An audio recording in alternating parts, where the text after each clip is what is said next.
Vsi čakam, kaj se ima še. Sam malo počakam, da vključimo vsi. Sam pol koraka bliže, če lahko. 2, 1, 2. Si Helena? Sam malo. 1, 2. Pravi, kaj pričakujete danes od razsodišča Zdravniške zbornice glede Radana?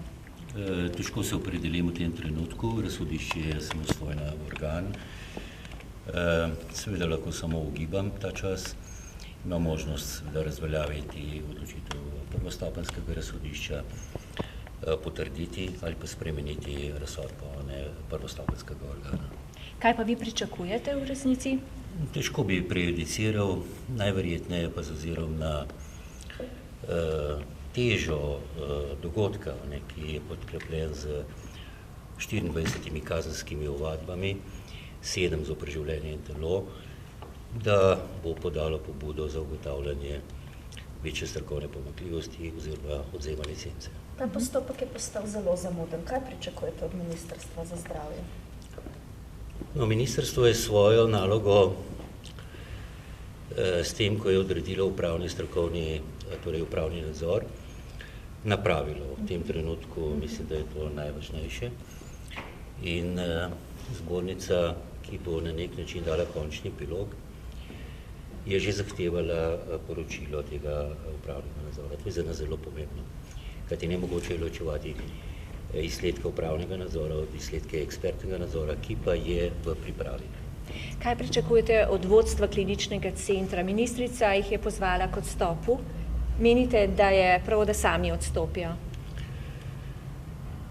Dokaj neobičajno je v medijih ali javno razlaganje ali zahteve po spoštovanju objektivne odgovornosti. Institut objektivne odgovornosti je podan recimo v zibelko sprejemanja odgovornih funkcij.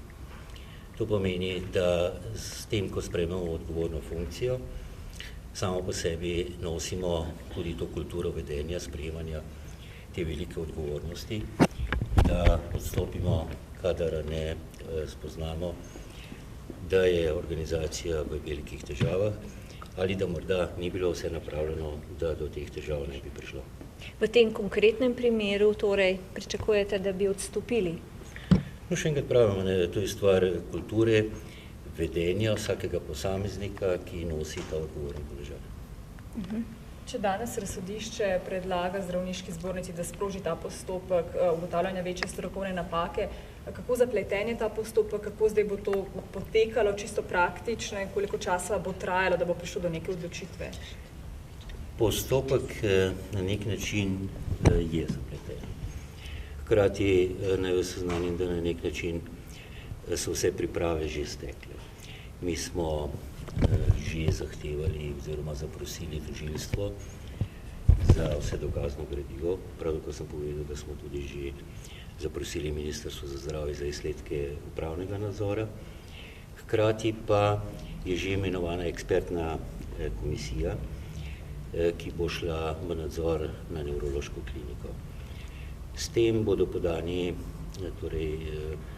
dokazi najvišje verodostojnosti, da bomo prišli do končnega epiloga. Kaj je pravzaprav končni epilog? Kaj je smisel vse te tragične zgodbe? Da bomo zvedeli, zakaj se je ta dogodek zgodil, zakaj se je eno leto, kolikor slišim, dogajal in da ga nihče ni prepoznal, zakaj so odpovedali varnosti protokoli in nas bo ta tragični dogodek pravzaprav spomnil, da bomo sprejeli ukrepe, da se to ne more več zgoditi. Lahko ocenite, koliko časa bo trajalo, preden od policije in tožilstva pridobite dokumente, da se opravi ta ekspertni nadzor. Verjetno je to ta temeljna podlaga za nadaljnji postopek, ne? Ekspertni nadzor bo stekel ne glede na posredovano dokumentacijo. Zanesljivo pa ne bo dovolj kvaliteten, če te dokumentacije v predvidenem času ne bo.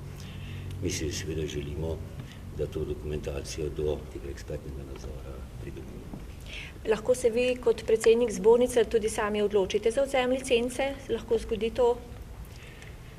Torej, jaz se v vsakem primeru moram odločiti sam, kajti kot veste, pred časom je bila strani upravne inšpekcije zbornici odvzeta institut začasnega odvzema, ki bi danes reševal to zapleteno zgodbo. Vsekakor pa ta postopek je voden po zakonu o upravnem postopku in ga moram voditi jaz kot predstavnik inštitucije. Možne so pa pritožbe, tako na Ministrstvo za zdravje, zadnja inštanca še upravno sodišče. V primeru Nekrep se je pokazalo, da se lahko to izjemno zavleče in lahko zdravnik v vmesnem času obdrži licenco. Kaj bi bilo treba tukaj urediti? No, kot sem že rekel, na mizi ne samo aktualne ministrice, ampak vseh predhodnih ministrov je sprememba pobude za spremembo zakona o zdravniški službi, da bo te instrumente imel v rokah ne zgolj predsednik zbornice in zakon o upravnem postopku, ampak senatno odločanje, ki mora imeti v takih primerih v rokah institut začasnega odvzema licence, tako kot je bilo to. Kajti ne glede na to, da še marsikaj v tej zgodbi ni pojasneno in da bo verjetno z ozirom na nekatere dokaze, neposrednih dokazov, kot veste, je zelo malo, bo končno besedo imelo sodišče. To je v tem trenutku, oziroma že pred časom je zbornica jasno povedala.